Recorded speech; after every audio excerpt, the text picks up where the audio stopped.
Halo guys, ada Diva, Jonathan bisa on cam dulu teman-teman. Nah, oi sudah di rumah ini Jonathan ya. Kemarin lagi ini ya banyak angin puting beliung ya di Malang ya. Enggak, Lagi banyak angin puting beliung kayaknya di daerah Malang.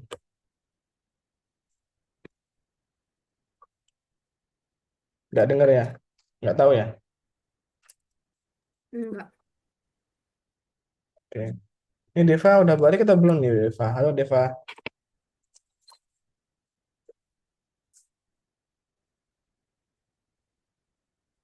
belum ya? Nanti kalau aku lagi apa namanya? Kalau aku batuk-batuk atau lagi ini maaf ya guys ya, lagi nggak enak badan. Hawanya lagi tidak mendukung ini. Tapi nggak apa-apa lah, kita tetap harus semangat buat kelas. Nah, karena ini udah telat sekitar 9 menitan ya. Mungkin kita langsung mulai aja ya teman-teman ya. Nah, jadi di hari ini tanggal 6 ya, November, kita masuk ke materi yaitu penerapan teknik prompting tingkat lanjut. Nah, ini ada Dimas nih. Halo Dimas.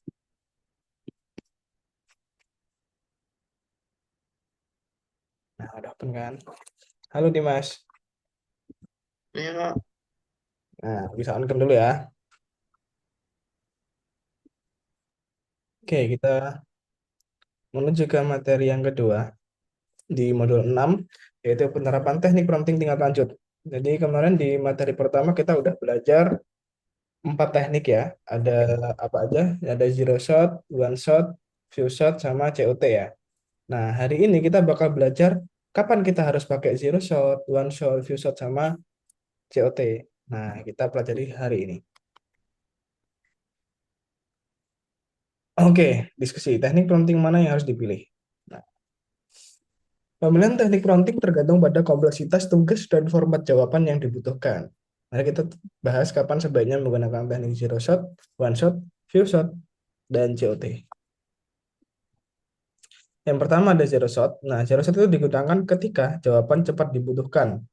Nah, digunakan ketika jawaban cepat dibutuhkan, kasus di mana jaringan saraf sudah memiliki informasi yang diperlukan, menghasilkan ide kreatif tanpa template khusus. Nah, ini ada template khusus. Jadi, kalian membiarkan ChatGPT ataupun lainnya juga membiarkan mereka memberikan jawaban sesuai dengan apa yang mereka tahu, tanpa template yang kalian berikan gitu ya. Contohnya nih, apa aja genre musik yang populer. Nah, itu kan mereka juga pasti udah punya datanya tersebut kan. Terus tuliskan 5 fakta unik tentang luar angkasa. Nah, itu pertanyaan-pertanyaan yang seperti ini itu cocok menggunakan teknik zero shot, di mana kita tidak memerlukan template jawaban. Oke, yang kedua ada one shot. Nah, one shot digunakan ketika diperlukan contoh format jawaban. Nah, terus menetapkan struktur jawaban yang jelas, terus kasus di mana jaringan saraf memahami permintaan tetapi menghasilkan jawaban yang kurang jelas. Contohnya, nih, enak ada permen yang kurang baik ya. Tuliskan deskripsi film. Nah, jawabannya mungkin kurang jelas karena eh, tidak dijelaskan nih deskripsi apa aja gitu kan. Nah, jadi kita perbaikan. Tuliskan deskripsi singkat tentang sebuah film seolah-olah itu adalah sebuah ulasan. Contohnya film Inception. Nah, sebuah film thriller fiksi ilmiah yang mengeksplorasi tema mimpi dan alam bawah sadar. Yang ketiga ada few shot, di mana ini digunakan ketika diperlukan kontrol yang lebih baik terhadap jawaban. Nah, contohnya, tentukan nada dari komentar yang diberikan. Nah, ini ada contoh satu ya. Film ini luar biasa. Nah, itu positif. Contoh kedua, filmnya sangat buruk. Saya tidak merekomendasikannya. Nah, itu negatif. Terus komentarnya, saya tidak tahu apakah saya menyukainya atau tidak. Nah, dia bakal memberikan jawaban positif atau negatif dari contoh yang sudah diberikan. Itu. Yang terakhir ada COT. Nah, ini digunakan ketika dibutuhkan logika dan perhitungan. Jadi di mana kita butuh menghitung yang ada urutannya gitu ya. Menyelesaikan masalah matematika dan logika, analisis masalah kompleks termasuk penjelasan langkah-langkah yang terlibat. Analisis masalah kompleks termasuk penjelasan langkah-langkah yang terlibat. Oh, ini sama nih. Nah, ini tidak cocok jika jawaban langsung dapat diberikan atau jika diperlukan contoh format jawaban.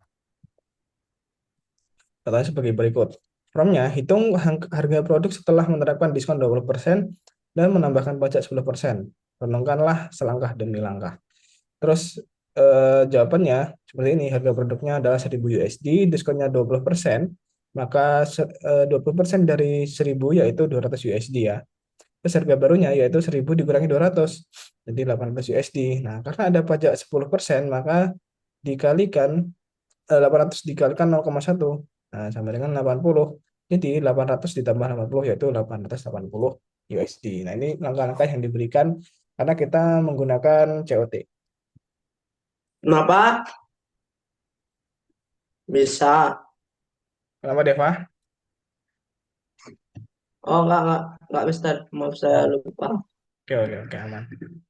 Oke, jadi tadi itu ada penjelasan keempat metode ya. Kapan kita harus menggunakan? Ada yang tanyakan nggak, teman-teman?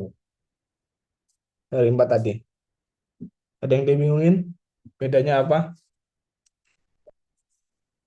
Nggak ada?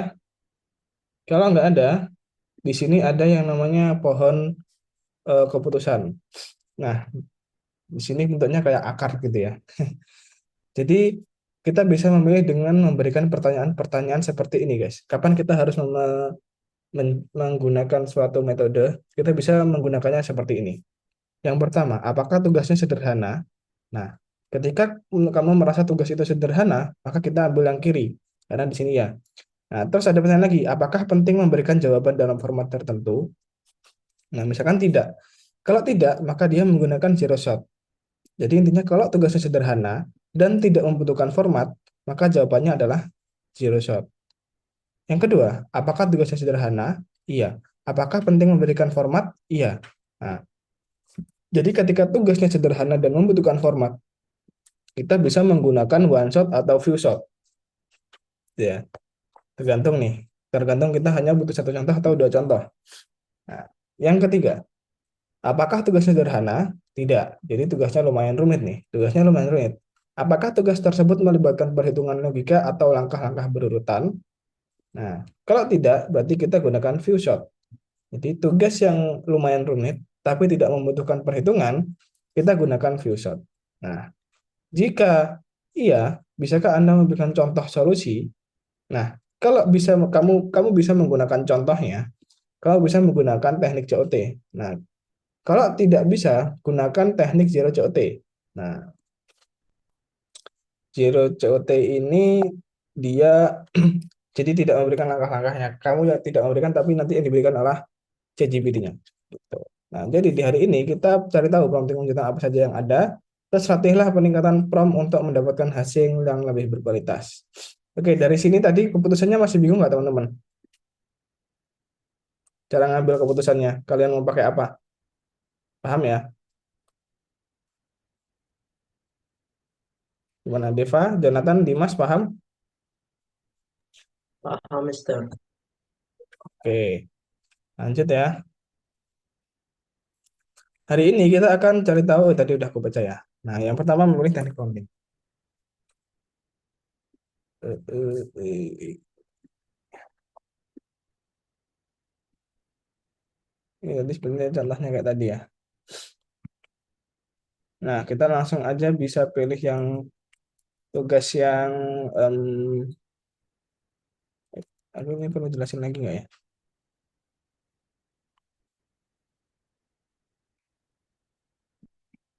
Ini tadi aku udah jelasin sih. Kalau aku jelasin ini kita bakal jelasin dua kali. Jadi kita langsung aja tugas yang pemilihan teknik prompting. Nah, ini kita bisa kerjakan, teman-teman. Nomor satu sampai nah, nomor satu, nomor dua ini adalah tugas teori. Terus nomor tiga ini tugas praktik, teman-teman. Tugasnya ada di sini. Nah, di antara nomor dua dan nomor tiga ada dokumen yang bisa kita salin. Seperti biasa, kita salin, kita buat salinan. Nah, misalkan seperti ini. Ini tolong diperhatikan teman-teman ya. Tolong diperhatikan cara mengerjakannya adalah seperti ini. Nah, ini ada tugas memilih printing. Di sini ada 1, 2, 3, 4, 5. plus satu tugas tambahan, kalian bisa nanti nomor satu itu nomor tiga ya. Satu, dua, tiga, empat, lima. Nah, di sini kalian tentukan dulu teknik apa yang kamu pilih untuk mengerjakan soal seperti ini. Saya memikirkan sebuah angka jika kamu mengalihkan angka itu dengan 3, lalu menambahkan 6 hasilnya adalah 21 angka. 21 angka berapakah ini? Nah, jika ada seperti ini kalian pakai metode apa, guys? Coba, ada yang bisa bantu aku?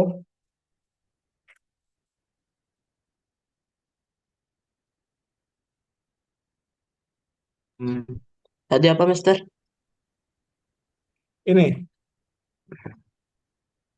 jika soalnya seperti ini, kamu biasanya menggunakan apa? Itu kayaknya yang change of Tuh, apa tuh? ya benar. Eh, Teknik yang dipilih adalah COT. Kamu pilih COT aja. Tadi udah ya, benar, Deva. Terima kasih udah bisa bantu aku ya.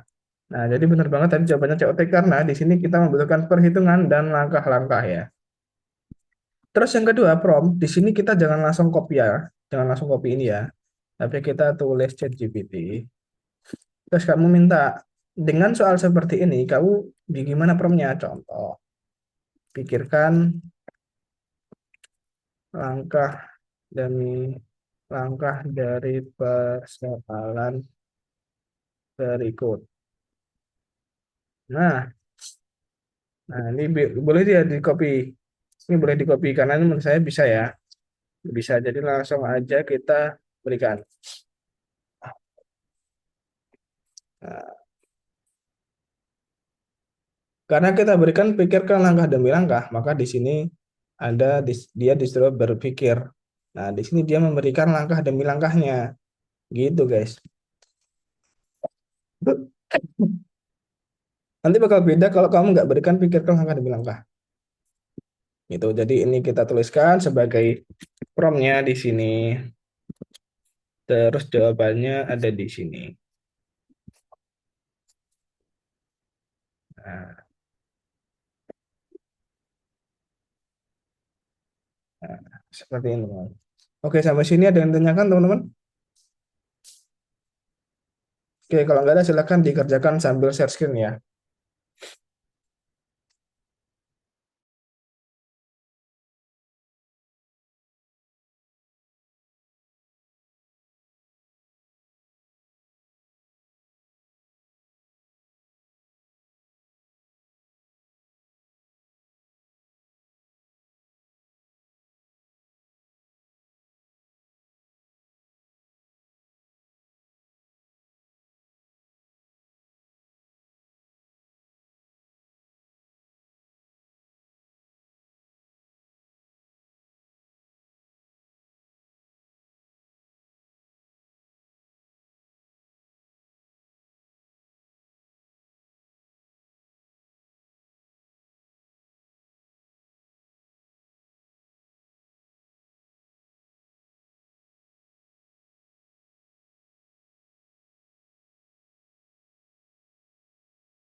Mister,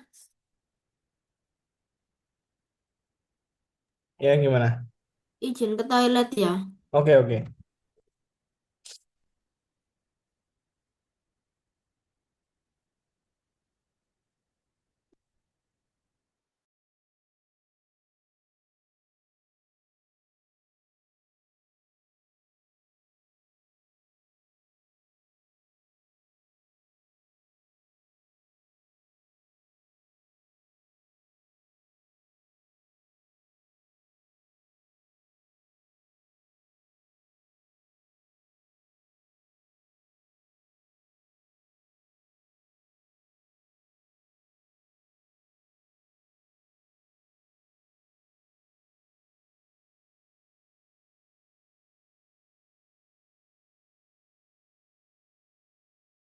Halo Kak Cia,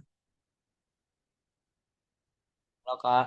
baru masuk ya? Mohon maaf Kak, telat Kak. Oke. Jadi tadi sebenarnya kita udah belajar buat materi yang pertama ya, ada pemilihan teknik prompting. Tapi sekarang kita lagi ngerjain nih. Kamu mau nunggu setelah istirahat atau mau coba ngerjain dulu? Udah ngerjain Kak. Udah tadi udah ngerjain duluan. Ya. Oh, udah ngerjain. Oh iya, oke oke.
Guys, kita kerjakan sampai maksimal 16:45 ya.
Oke guys, udah jam 16.45, kita istirahat selama 5 menit dulu ya.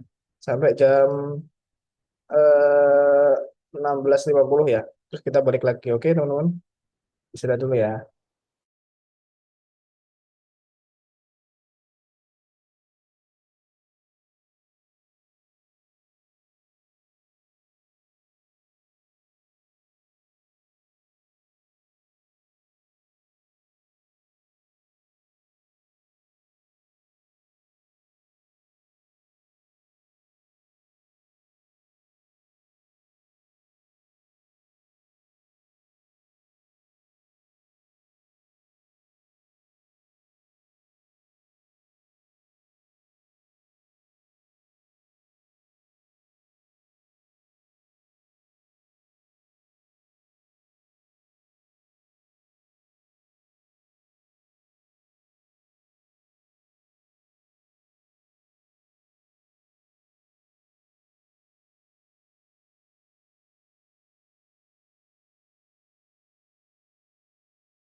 Oke guys, hello, kita balik lagi teman-teman. Jonathan, Deva, Kazia, bisa balik lagi.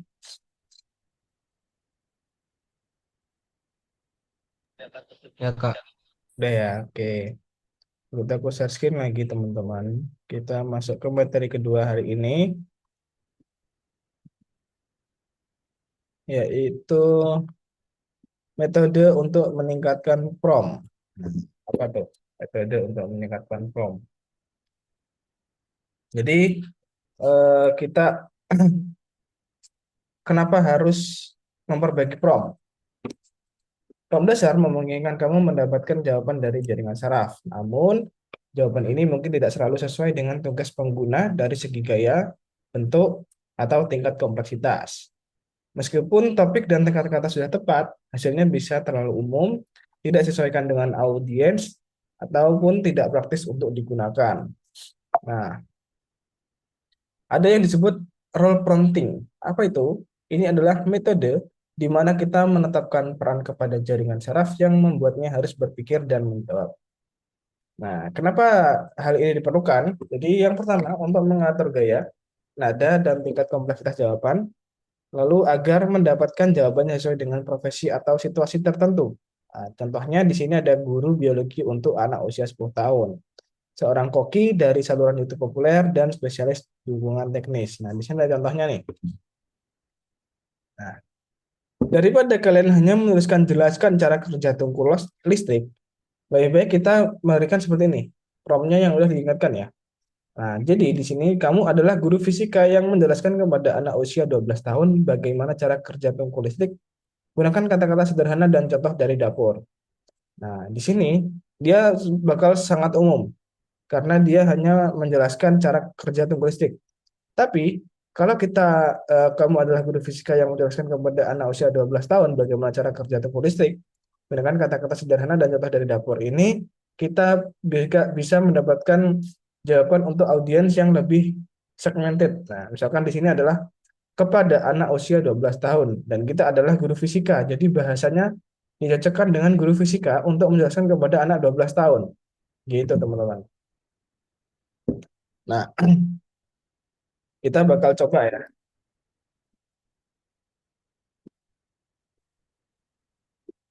Kita bakal coba. Nah, udah dikasih rumus-rumus saja deh.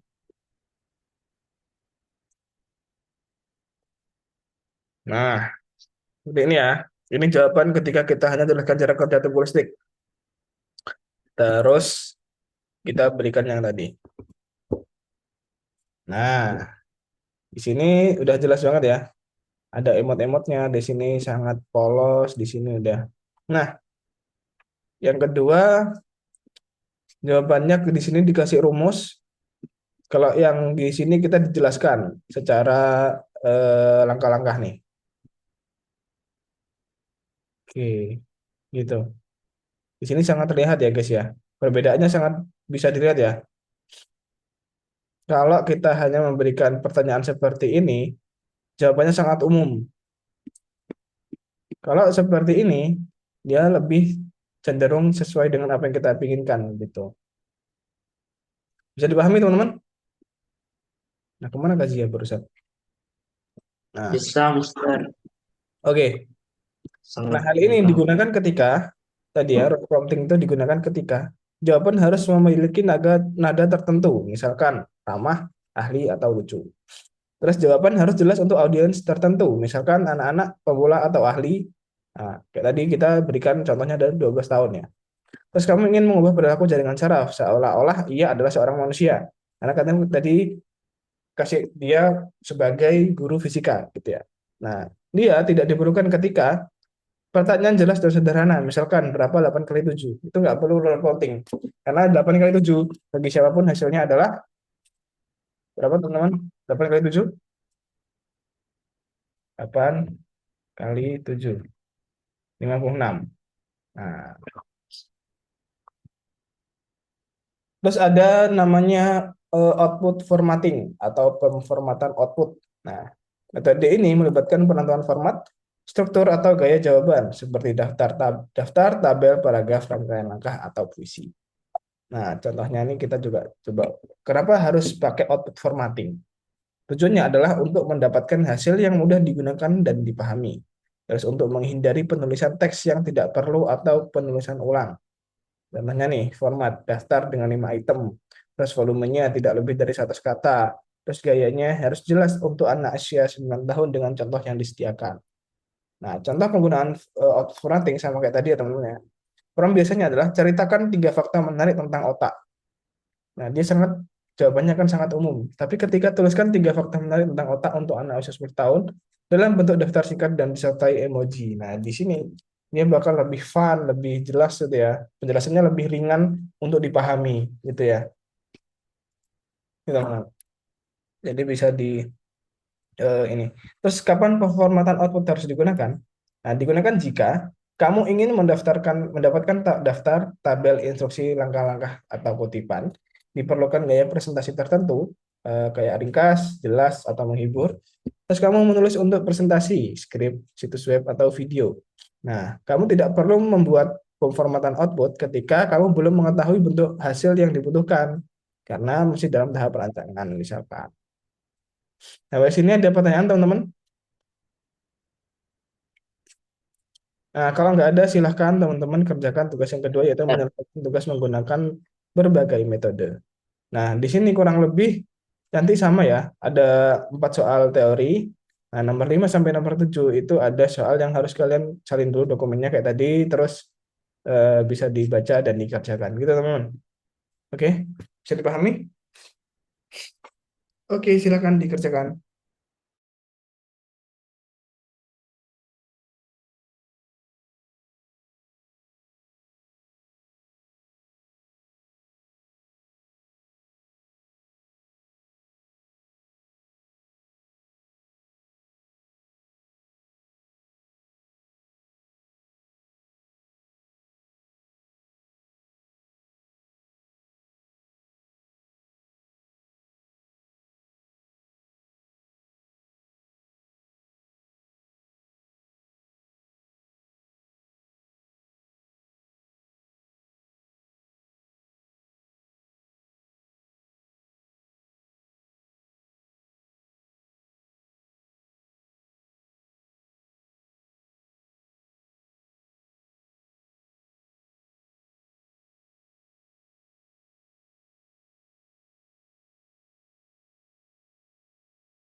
Di mana, Kak Zia?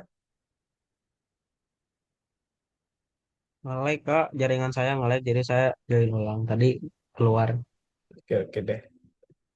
Ini teman-teman udah pada ngerjain. Oh ya, bisa sambil sharing.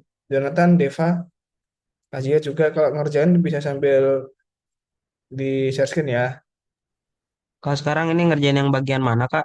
Yang kedua, yang bagian soalnya adalah memecahkan masalah menggunakan berbagai metode. Itu sama kayak tadi ya, ada 4 soal teori, terus nomor 5 sampai nomor 7 kamu bisa kerjakan dengan menyalin dokumen di halaman sebelumnya.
Mister,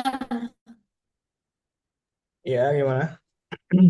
ini berarti kan katanya salin dan tempel perumahan ke dalam jaringan saraf, terus simpan hasilnya. Berarti gak dimasukin ke Google Doc-nya.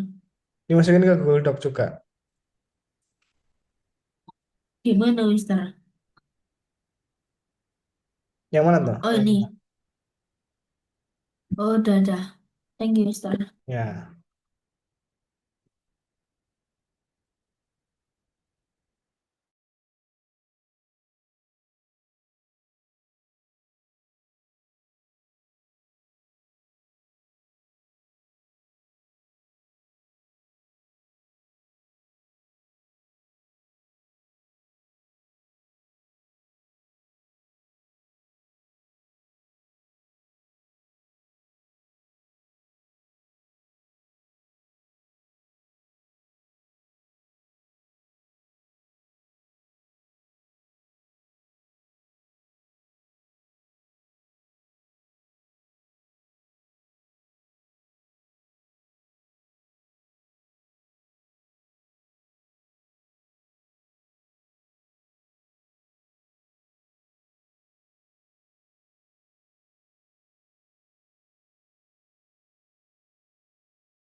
Mister, saya izin keluar ya, Mister mau ngecas bentar.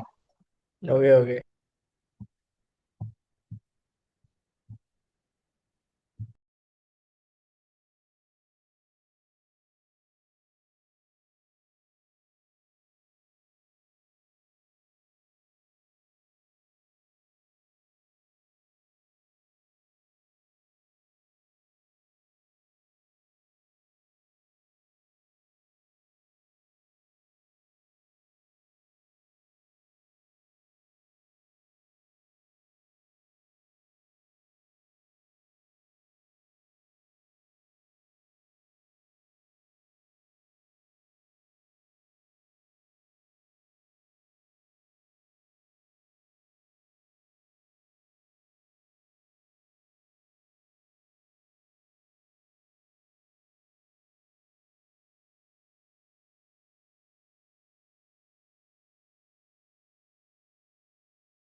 Oh guys, gimana udah sampai nomor berapa nih?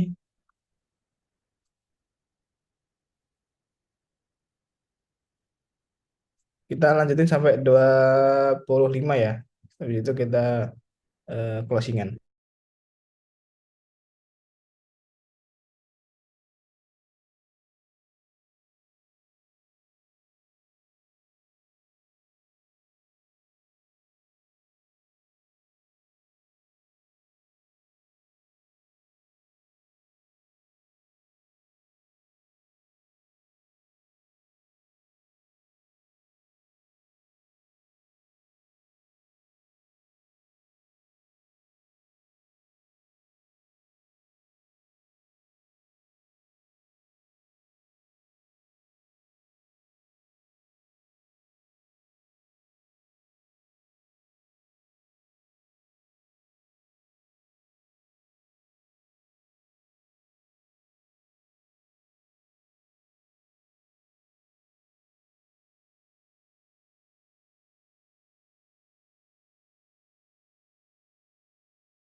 Oke guys, kita break dulu, teman-teman.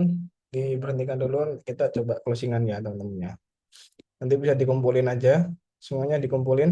Nanti ya, aku stop dulu, Jonathan. Bisa balik ke Zoom dulu, Kazia bisa balik ke Zoom dulu juga.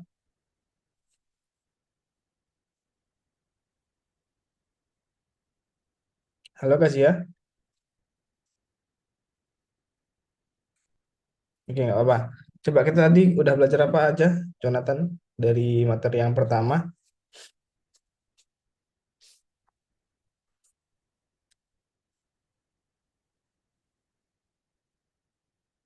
Halo, Jonathan.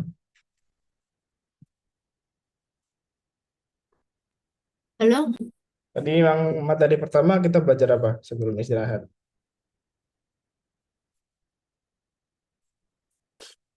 Belajar cara pemilihan. Pemilihan teknik prom. Nah, benar. Nanti ada bahan ya yang bisa kamu lihat gimana caranya kita bisa menentukan. Terus tadi setelah itu tadi kita belajar apa? Ada dua materi tadi setelah istirahat. Yang pertama apa sama apa?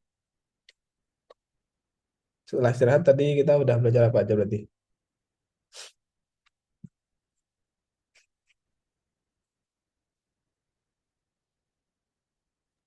Output format.